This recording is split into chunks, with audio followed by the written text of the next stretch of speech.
everyone, and welcome to another session with the Saga Continues. Alrighty, you guys know I am naturally a storyteller, and that is what this show is about. It's about individuals just like you and me telling our stories.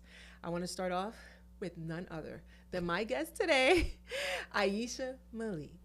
Hi. Hi, beautiful. Hi. Girl, I know you're such a busy woman. Girl, thank you for coming. No problem. Thank you so much for inviting me. You are welcome. It feels amazing to be here. It feels amazing? Yeah. It feels good, right? Even though it's hot outside. It's okay. It's okay. We cool girls. It's okay. It's okay. All right. Yeah. This is the Miami edition. Yes. This is what it's about. Yeah. All right. So I am feeling a lot Miami here. So that's good. I'm feeling back at home. Mm-hmm. At home. So Miss Malik, Miss Ayesha, you have so many amazing things about you. I honestly don't even know where to start. I want to start though with your foundation. I think for you, everyone knows the staple Rasul's. Yes. Rasul's. How long have you guys been in business? Like, how long? This year makes 40 years. How many? Yes, 40 years. Y'all heard that? We started in 1985. Come on. Hello? So this year makes 40 years. I was 4 years old. Oh, wow. You look good. Thank you, Lord. Come on, guy. Yeah. Yes. Now that's so cool, man. You're a part of a big powerhouse. Mm-hmm. Now, being a part of something so major, so huge, did you always see yourself being a part of the family business in some way, shape, or form? Actually, this is probably the only thing I thought I would be doing. Really? Yeah, when I went to college is when I got a little bit more open-eyed about doing other things. Okay. But growing up in the store, I kind of always thought that I would be there, but going to school, it kind of like shifted my mind a little bit. I wanted to be. What'd you go to school for? I went to school for early childhood education. Oh, wow. Something way different. Different. And I mastered in child psychology, so I thought I was going to be this daycare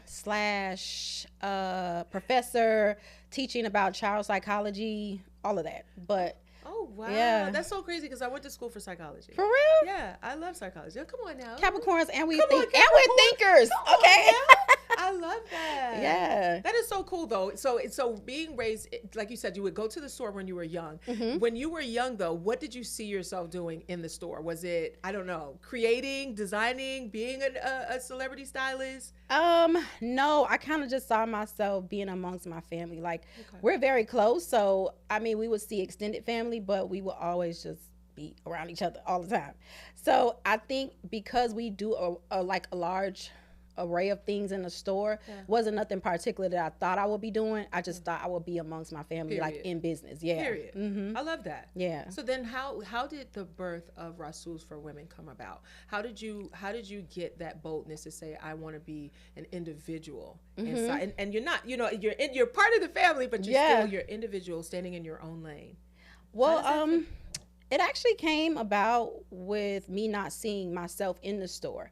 So it's just it was a lot of stages that went through. Like I knew I was a part of the family. I wanted to be a part of the family business. And then I went to school and I started doing different things. And then when I came back, I was like, I love it. I still love it, but I've grown and I fell in love with fashion. Yeah, I was in fashion, with the family, but going to school, hanging out with my friends, like we used to just, hey, we're wearing this week. We used to schedule clothing. Right. So it's like I fell in love again with fashion going to school. So when I came back, yes, I love the men clothing, but I wanted to see representation of myself, women, because a lot of my friends, they're so supportive. And shout out to all my friends who are close to me. Like, they're so supportive in anything. So anytime I wear something or do, they're like, where you got it from? Where did you do that?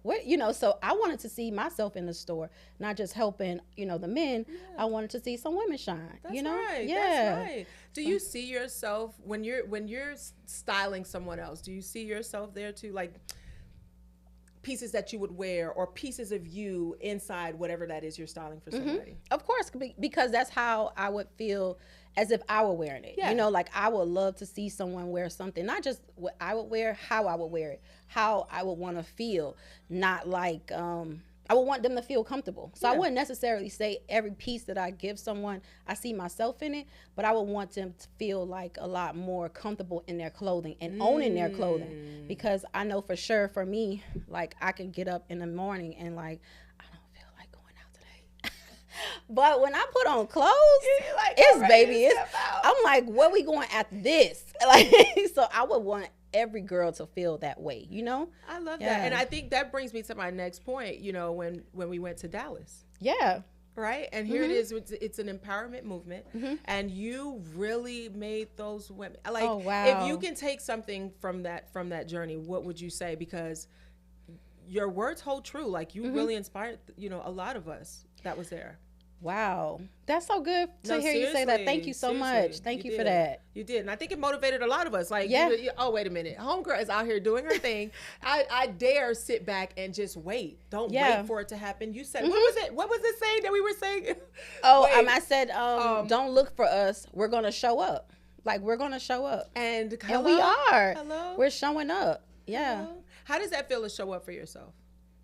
It took a while to actually get to this point, but showing up for myself actually it's the empowerment that I have to keep living by, like showing up for me. Like I feel like when I was younger, I was kind of like delusional when it came to my success.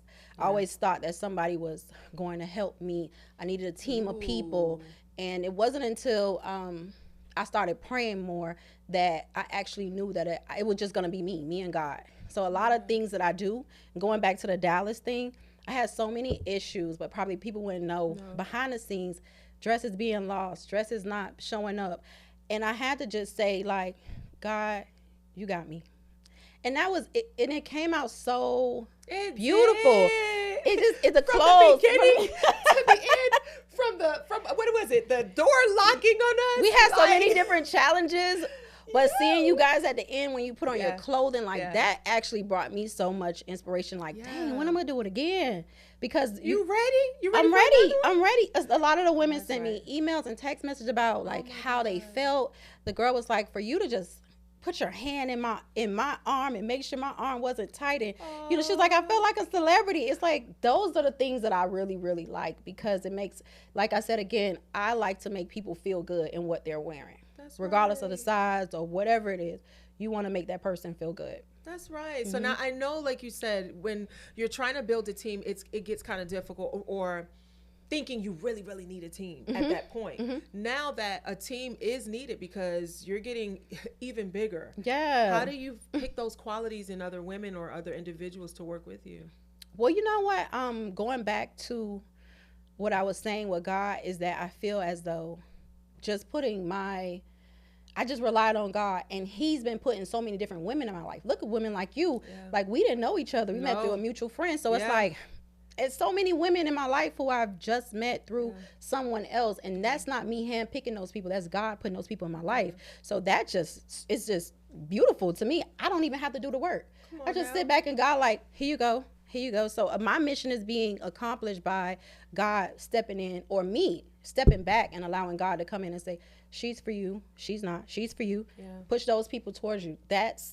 I guess he's handpicking them. That's pretty interesting. That's pretty interesting too. And I almost got the chills from that, because to be able to step out on faith and just rely on God with every single fiber in your body, because sometimes people do surround you and you do feel like, man, this person might be for me in a group or work or whatever it is. And for you to say, well, God said no, then it's no. I had to stop being hard-headed, because I'm the type of person, if you have like you have a big heart, and you always want to give people second chances and stuff like that. And you have to tell yourself, like, if this is not for you, that has been my prayer for the last 2 years. God, if this relationship is not for me, it doesn't matter what type of relationship, either it's romantic, friendships, or business. If this relationship is not for you, then it's best for you to step away. If he's showing you those signs, you don't need 12 more. I'm kind of curious though. Is it the same with relationships though? Like, is it that easy for us? Like, wait, hold that thought. Hold that thought. Hold that thought. On that note, we're going to take a break. We'll be right back. Hi everyone, I'm Niji, your founder for Not Forgotten Nonprofit Organization. I am super excited for this year's 7th annual toy drive. I have none other than Hope with me. Hope has something to say. What would you like to say, Hope? Every year, our annual toy drive brings joy, love, and togetherness to children who deserve to know they are not forgotten. This isn't just a holiday event. It's a movement. A movement powered by kindness, by community, and by people just like you. Join the movement. Become a sponsor, vendor, or volunteer today and help us spread the magic of giving even further. Visit our website to learn how you can get involved.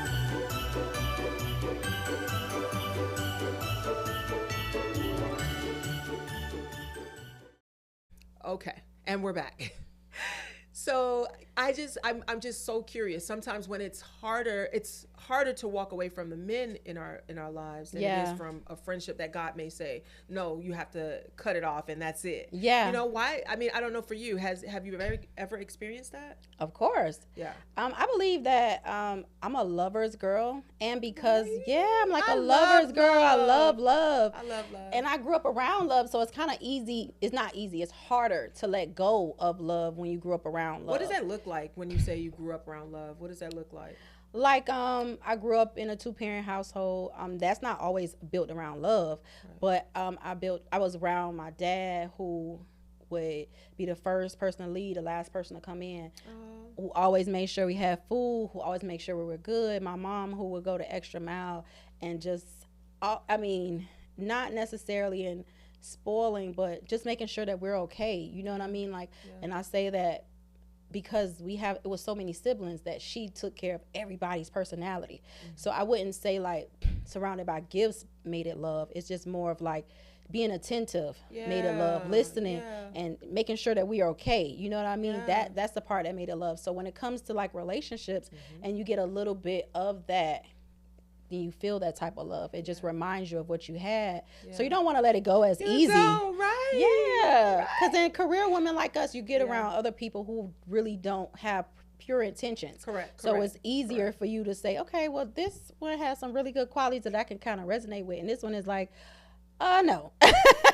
So the ones that you can resonate with, you don't really let it go as easy. Yeah. I think I just think it's so hard, you know, when it comes down to relationships and it's time to let go. But when it is time to let go, it's time to let go. Oh yeah.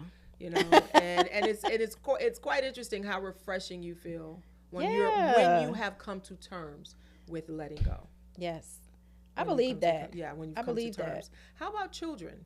Do you want to have children of your own? I do. You do? It's so crazy that you said that today. What you want to have? I would want to have 3 kids. What? Yes. Girl, no. I want to have 3 kids. I would want to have twins. Bro, get 2 out the way. Yeah, I want to get 2 out the way. No. Okay. Yes. At the same time. At the same time. Ayesha. And then 1 after that. That's a bonus. Okay. Boy, girl, doesn't matter. Boy, girl, doesn't matter. I just want healthy children at this point because I come from a large family, so I would definitely want to grow like something from me. I want some type of legacy from me, and of course, I want kids. And my dad just said that. I was just gonna say. He said that when on my way here. It's no like, way. Yes, he was. We just came from somewhere, and he was like, I want to bring back up this topic because I know you're moving around. And when he gets serious, he makes sure everything's silent. He done turn off the radio and everything. He like, listen, you need to get serious about this because God did not put you here just for you to be here. He was like, see how you just went with me to the doctor? You need somebody to go with you to the doctor. So I was like, so when you just brought that up, I'm like, look at these signs. I know, but that's so... Excuse me, I'm sorry, but that's so hard because it's not like you can say you can't control it. Yeah, I can't be like, oh my God, he's a good guy. I want to have a baby with him. Yes. Yeah. You know what I'm saying? Because you want the marriage, you want the whole thing, or do you want marriage? I do. Marriage is part of my religion. It's half of my religion. So I strive. What's your religion? I'm Muslim. Yeah. So I strive to be married, and I strive to have children. And I strive to be, what I saw because. It wasn't bad. Yeah. It wasn't bad. Yeah. Having that partnership was not bad. Seeing my parents work alongside each other with business and family and religion, that was good for me to see. And I want that. Being a boss, right? Or being an entrepreneur, getting into a relationship, do you feel like your mate has to make the same amount of money as you or it has to have the same ambition as you? Can he work a 9 to 5? Like, what does that man look like for you now? In your career, because it's not easy to just say I'm going to settle with anybody. It's not easy to say that you're going to settle. And I'm not going to say settle. I'm going to take that away because we're not settling. Well, that's a good a good word to use because my broker, and shout out to Tanisha. Hey. She said something that since I've been working with a brokerage, even though I probably, started feeling that way, but hearing the words actually make you kind of like roll with it. Yeah. Like she will also say who you are in your personal life pours into who you are in business. Yeah. So I wouldn't necessarily say that I can just go with anything. Yeah. You see how we just came in, we set up, you're like, no, this needs to go here, this needs to go there. Yeah. It wasn't necessarily you just bossing people around. It's you Correct. just showing that you exemplify profession. Yeah. You exemplify the best. Yeah. And at the end of the day, it's like, I would want to attract the best. You know what I mean? Like, I Come feel on like, now. yeah, They said you anybody. think it, Yeah, I would want to perfect. You know what I'm Yes. saying? I would So- want the best, and that's what I'm praying for. Not, you can't control who someone is, because today I can be doing all these things, and then tomorrow, God forbid, something happens and I won't be able to do those things. Who do you have in your corner who would just be there for you if you have to go to the hospital? You can have a millionaire, but will he be willing to just sit around and make sure you okay? You know what I'm saying? I want someone who loves me. That's right. You know what I mean? That's right. And God willing, he gonna have some change. Come But- on now. Come on. God is willing. Yeah, God willing, he gonna God- have some change. God is more than willing. Yeah. Amen. Hallelujah. Yeah, I feel like he hasn't forgotten about me. I agree. So I agree. I'm I agree. gonna stick on that. It gets a little bit discouraging sometimes, but looking back at notebooks and things I had from before, and I said this year I wanted to be seen, Yeah. and I said that in 2024, and it's just starting to come to fruition. So Yeah. I know that God heard me the first time. The things I've been saying, he heard me. So this man who's coming, these business attractions that are coming, these business opportunities that are coming, these friendships, Come on. all these accolades that are coming, he heard me already. That's right. So they're coming now. That's right. Yeah. What about your fears? Do you fear anything? Is there Oh any, yeah. like, you know what I'm saying? Because sometimes we walk around and it seems like we're the strongest people sometimes, 'cause Yeah. we got to smile through it all. We got to keep pushing through it all. We got to keep encouraging through it all. We got to inspire through it all, whether you have kids, don't have kids, Yeah. you got friends, you got different people, So what fears does Ayesha face, in her personal life and in her career? Well, in my career, I used to fear, like I said before, needing, and I had to attract more to wanting and praying. So a fear I had was like losing people that I already have, and not knowing that it might be great on the other side. You know what I'm saying? Like, you can let go, and then you're gonna, if that comes back around, and if it's real, and if it's meant, it will flow back. It will. Yeah, Absolutely. And then sometimes you have to let Absolutely. go Absolutely. to see what's gonna come back. Absolutely. Yeah. That's so true. Now, my one of my guests I've had on the show before, that was one of the things that we spoke about. Okay. Our friendship. We've known each other since high school, 9th grade. Yeah. So, and there was a point where immaturity played a part, whether it was on my part or whoever's part. But we grew. And then Okay. once we grew, we got back together, and it was See, like, look. it's like, it was Yeah. amazing. So sometimes letting go doesn't always mean it's a bad thing. Of course. Yeah. Yeah. If you got to leave a legacy, what would that look like? Because I am really on top of like women empowerment and family, I would want to leave something for those two. I would want to leave something for women, because both of my careers were male dominant careers. Yeah. And to a woman to step in and say, I want this, I want to do this. Before, we didn't have so many women boutiques, women online thing. That was not there 10 years ago. No, it was men. So I would love to see women step into their fears and what they would like to do. Not necessarily to compete with a man, but to know that we could do whatever we wanted to, our dreams. You know what I'm saying? And not just be scared to say, I can't do that. If I want to be an engineer, that's a man's job. I can't do that. No, if you want to do something, you should be able to do it. Yeah. So I'm not saying, like, I'm not someone who's saying that women should do the same exact thing men should do. I'm not on that trail. I'm just on a trail with letting women know that you can conquer whatever you want to conquer, regardless of what what situation it is. So nothing can stop you now? No. Nothing? No. I feel like maybe my fears used to, but like I said, if I stay on top Period. of my daily routine Period. and God, So nothing nothing. is going to stop her? No. Nothing. No. I can't wait to see like really and truly like what's next, because I'm telling you, when I saw Dallas, I saw more. Oh, wow. I promise you, I saw more, and I was like, hey, friend, let's go. And it was encouraging, and it was like so many different things. How does it feel being a celebrity stylist? Because is that where we're going now from the boutique? We're going celebrity stylist. Is that what we're doing? Well, I would say it's women styling. Ooh. I feel like you guys everybody is their own celebrity in some sort of way.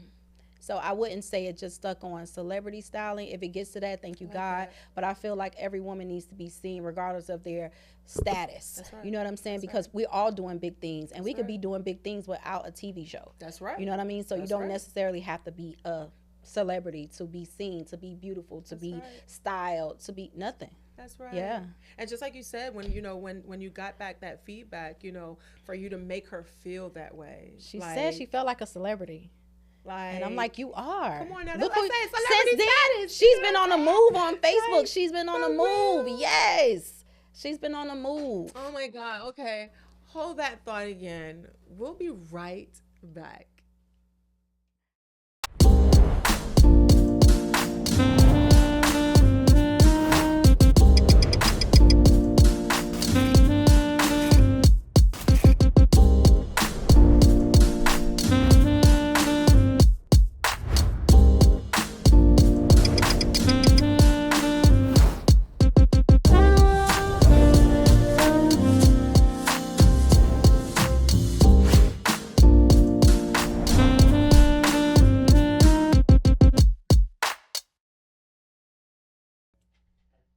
All right, guys, and we are back. Oh my gosh, Isha, we have covered so much today. Yeah, we have. Like so much, from religion, from styling, from how you started and what inspires you, and relationships and children and all of these amazing, amazing things. How does Isha find the balance between work and self-care? I would say I am just starting to find that balance. Probably around, I would say about maybe 2 years. Oh, wow. I've been doing a lot better. Before, I used to do on my permanent off days. When I say off days, I mean I'm not doing too much. I'm not doing nothing. I know that's I would definitely go on a lot of solo dates. And wow. Yeah, like especially like brunch, lunch. I'm like a restaurant connoisseur. I'm gonna find a good restaurant. By yourself? Oh yeah, because it give me a little downtime, and I like it to be in the morning and at night, or especially in the morning, because I think better in the morning. I'm like, I get a lot of what I need to get out, whatever I need to write down. Yeah. I love doing that. But for the last year and a half, I haven't really did that. It's been a lot going on. But as far as like with self-care, I have been doing a lot more with like my friends, maybe traveling. I would like to do a lot more. Yes. But yeah, just stepping away a little bit. Like these things will be here. Yeah. How important do you think that is? Especially for women? I know for June, in the month of June, it was Men's Mental Health Month. What do you think for women in their mental health? How important do you think self-care is, especially when you're juggling, so many titles? Yeah, I mean, for me, imagine if I had kids, like I would literally have to take a break a lot, because with this now, you have to take a break. It's very important for me. I feel like scheduling things. I used to be like, well, I'll wait till the 9th hour. Like I won't schedule it until later, but I will schedule something for my clients like as soon as they ask me. Yeah. But for myself, I will wait. I'm like, well, something might pop up. So I don't schedule anything, but that's not good. So now I schedule things out now. I'm like, nah, let me check my schedule, because I'm already booked. I'm booked to go out of town, or I'm booked to get a massage, or I'm booked to do something for me. You know what I mean? At least once or twice a week, doing something that I like to do, or something different. That's right. Yeah. And I just started that. Like my niece made me do it. Actually, since my birthday, since January, my niece said, Auntie, we're going to create a schedule for you. I want to make sure that you're doing things for yourself. And she created a whole schedule for me. Come on, niece. Yeah, my schedule for July is already ready. Period. She's like, this is what we're doing, Auntie. You are going to be doing these things, and this is your date. And then what she would do is, you've met my niece. Of course, I love her. Yeah, and what she would do is just like, she would turn my phone off. And I'm looking for my phone, and she's like, oh no, Auntie, you can't have it. I'm like, you know what I started doing? It's so funny you say that. I started turning off my phone now when I go into the shower. Wow. I used to always, I would still answer the No. Oh my gosh. Oh, you No, I do that. I'm not saying oh my gosh for that. I'm saying oh my gosh, that's a good thing. Yeah.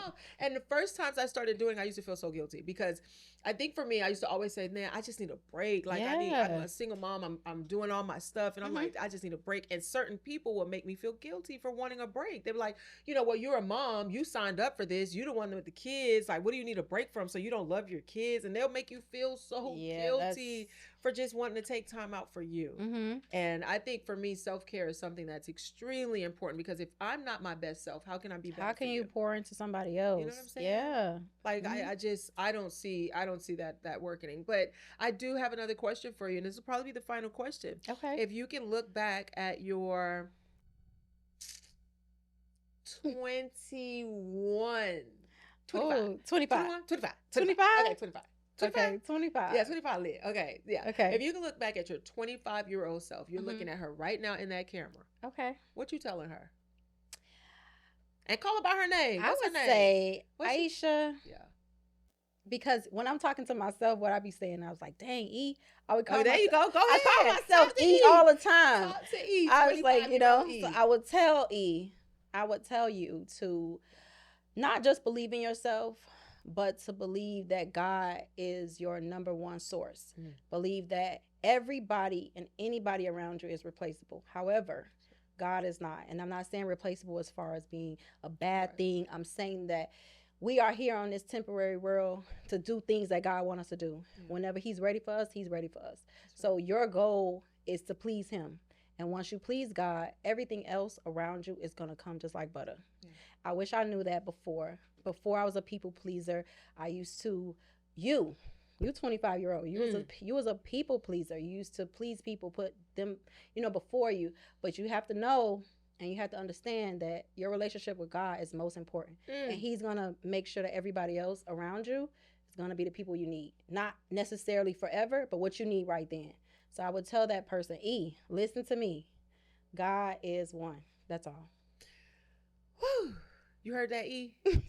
I hope you heard that. Okay? She heard it. God is one. Yes, God is one. Oh, man. Yeah. Thank you so much for saying yes. Oh. Truly, truly, truly. I know you're a very, very busy woman. You're very productive and you're doing major things. Thank you for saying yes and sitting here with me, with my crew, and allowing us to just kind of see who Isha is. What's up with Isha?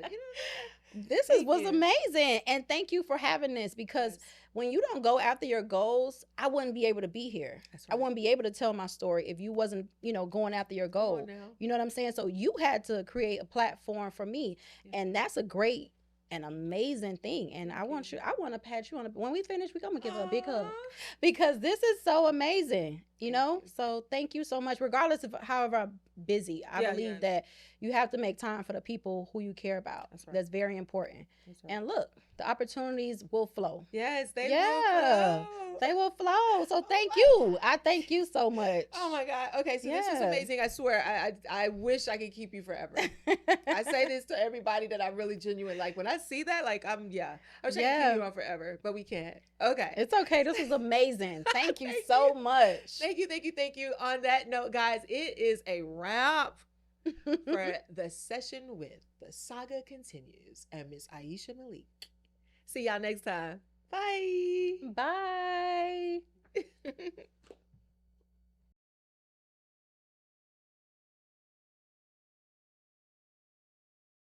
All right, guys, and here is my Saga solo. Wow.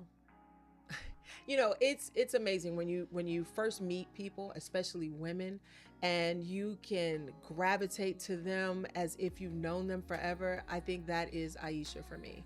I think she's beautiful inside and out. For her to come in, sit with me today and share her story with all of us, I think that was the icing on the cake. And I think that with it being rare, I think it's so important that as women, we support each other. We stand with each other, standing in the gap. Like she said, if there's somebody you care about, support them. And it's okay. And as women, just keep encouraging each other, keep loving on each other. I love her. You guys follow her, see her journey. She is going after big, big things. And I'm gonna be right there because I'm gonna have on the clothes. You know what I'm saying? Do all that good stuff. Because what else am I gonna do, right? Anyways, you guys be sure to follow. like, support, share. Join us at the Saga Continues. We're on every platform. All right. Till next time.